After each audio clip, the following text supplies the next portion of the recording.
The Minecraft grooming. On February 17, 2014, 14-year-old Breck Bednar climbed into a taxi outside his home in Caterham in Surrey. Breck was a shy, clever teenager who loved building elaborate Minecraft worlds and playing online shooters with a small group of friends. At the center of that group was 18-year-old Lewis Danes, an older gamer who ran the server the boys used and who Breck had never met in real life. Over more than a year, Lewis slowly turned from friendly clan leader into something darker. He bragged about imaginary jobs in New York, secret government work, and huge amounts of money, painting himself as a genius programmer who could make Breck rich. On voice chat, he criticized Breck's parents and friends, telling him they were holding him back while only Lewis truly understood him. Breck's mother saw the change in her son, cut his gaming time, and even called the police to warn them about this older man from the server. That February weekend, Lewis finally convinced Breck to visit his flat alone, promising he would hand over a share of a lucrative computer business. Inside that small Essex apartment, there was no company and no future. At some point that day, Breck was bound and stabbed in the neck, dying on the floor of the flat he had entered, thinking he was meeting a fellow gamer and mentor.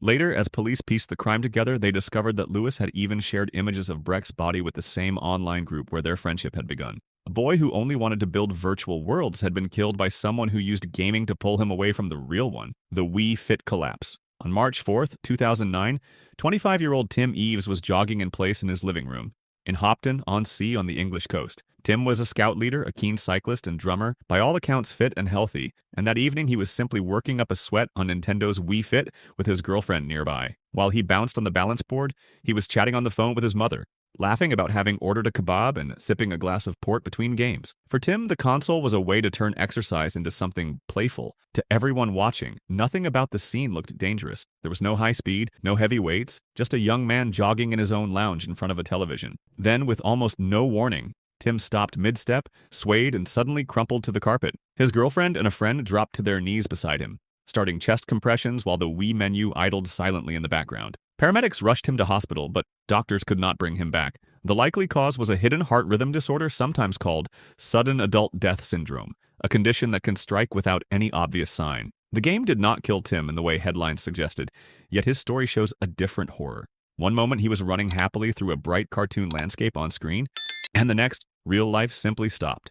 The Pokemon Go crash. On August 23, 2016, 39-year-old truck driver Keiji Gu was making deliveries in Tokushima on the Japanese island of Shikoku. That evening, he pulled his small pickup onto a narrow road lined with fields and houses, glanced at his phone, and opened the new obsession of the year, Pokemon Go. As he rolled toward a pedestrian crossing, the screen showed a creature nearby, and Keiji focused on the glowing map instead of the real asphalt in front of him. At the same time, two women stepped off the curb, heading home across the intersection. Witnesses later said the truck never slowed. Keiji only looked up when he felt the impact and heard a sickening thud against the hood. The phone slipped from his hand as he braked too late, the vehicle skidding to a halt several meters beyond the crosswalk. Both pedestrians were thrown to the ground. One woman survived with injuries, but the 72-year-old walking beside her suffered devastating trauma and died shortly afterward. Keiji immediately admitted he had been hunting digital monsters while driving, and broke down in tears as he spoke to police. In court, he apologized to the victim's family, saying that if he had simply put his phone away, she would still be alive. A game designed to make people walk more and explore their neighborhoods had, for a few distracted seconds, turned an ordinary delivery route into a fatal scene. The Counter-Strike Cafe Revenge. In the spring of 2008 in the Siberian city of Novosibirsk, 17-year-old Alexei spent another night in a smoky basement internet cafe. Across from him, 14-year-old Alexander stared at a flickering monitor.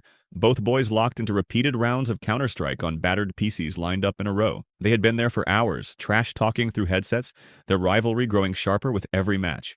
Alexei was older, taller, and better at the game. Each victory came with another taunt, another sarcastic comment in the cramped room, already thick with cigarette smoke and instant noodle steam. At one point, the argument spilled into shoving between the rows of chairs, and staff separated them, but allowed both to stay, used to noisy teenagers and late-night tournaments. Sometime after 3 in the morning, the cafe finally closed and pushed everyone out into the chilly courtyard. Alexander was still burning with humiliation, furious that he had been beaten so publicly in front of other players. Witnesses later said he and a friend waited near the entrance as Alexei stepped into the dark, zippered jacket pulled tight against the cold. The fight that followed was short and vicious. Fists and boots replaced digital rifles, and the thuds on concrete echoed louder than any sound effect from the game. By the time neighbors looked out of their windows, Alexei lay motionless on the ground, head and chest badly injured. He died from his wounds, a teenager killed not by a bomb planted on a virtual map, but by another boy who could not leave the result of a match on the screen. The Call of Duty swatting. On December 28, 2017, 28-year-old Andrew Finch opened the front door of his home in Wichita, Kansas. Andrew was not a professional gamer, not even part of the argument that had been raging online that evening. Yet within seconds, he would be at the center of one of the most infamous Call of Duty-related deaths in history. Bright patrol car lights flooded the street, and armed officers were already shouting orders from the darkness. Earlier that night, two Call of Duty players in different states had fallen out over a tiny wager, little more than pocket change. Insults escalated on Twitter, and one of them pulled in a third man, 25-year-old Tyler Barris, who was known online for calling in fake emergencies. Barris phoned police in Wichita and claimed to be holding his family hostage in a house, saying he had already shot his father and was planning to set the place on fire. The address he gave was one he believed belonged to his rival. Instead, it was Andrew Finch's home, where his family had just finished a quiet evening. When Andrew heard noises outside, he stepped onto the porch, unarmed, confused by the sudden blinding light and the silhouette of officers aiming rifles at him. Body camera footage later showed him raising his hands and briefly moving them toward his waistband, perhaps to pull up his pants, perhaps just startled. One officer fired a single shot. Andrew collapsed in the doorway as his relatives screamed from inside, not understanding why the police were there at all. He died soon after at the hospital, killed because a stranger hundreds of miles away had treated emergency services like another weapon in an online feud. For a trivial Call of Duty dispute, a real father of two never came home again. The Halo family shooting. On October 20th, 2007, 16-year-old Daniel Petrick walked into the living room of his family home in Brighton Township in Ohio. His parents, Mark and Susan Petrick, were sitting together on the couch watching television after an evening church service. Daniel stood behind them holding a handgun he had secretly taken from his father's locked box, a box that also contained something else he believed he could not live without. Weeks earlier, Daniel had become obsessed with the new release of Halo 3. Because of a serious infection and long hospital stays, he had spent months largely indoors, and the sci-fi shooter became his escape. He played for up to 18 hours a day at a friend's house, losing himself in campaigns where death was temporary and characters always respond. When his father discovered that he had bought his own copy against family rules, he confiscated the disc and locked it away with a pistol. The resentment simmered quietly. To Daniel, it felt as if his parents had taken away the only thing that made him feel powerful and in control. On that October night, after finding the key and opening the safe, he took both the game and the gun and went downstairs. He asked his parents to close their eyes for a surprise. Then he fired, killing his mother and severely wounding his father.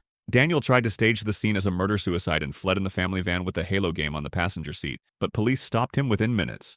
In court, a judge would later say that the teenager seemed unable to grasp that real bullets are not like virtual ones, that in this world there is no restart button. The League of Legends tragedy. In late March 2018, professional League of Legends player Yiliang Doublelift Peng was in North America preparing for a crucial match with his team. Doublelift was one of the most famous marksmen in the game, a player whose life had been shaped by long practice sessions, tense stage lights, and roaring crowds. Behind that success stood his parents, Wei and Hua, who had once been skeptical of his career, but had eventually watched their son become a star in the world's most popular competitive game. That same weekend, his older brother Yihong returned to the quiet suburban street in Orange County where their parents lived. Neighbors later recalled loud arguing inside the house, the sounds of a family confrontation that had nothing to do with esports or sponsors or prize money. When officers arrived after emergency calls, they found a scene that stunned even seasoned detectives. Hua Peng had been stabbed to death in the home. Her husband Wei was gravely wounded but still alive, transported to hospital in critical condition. Yihong was arrested nearby,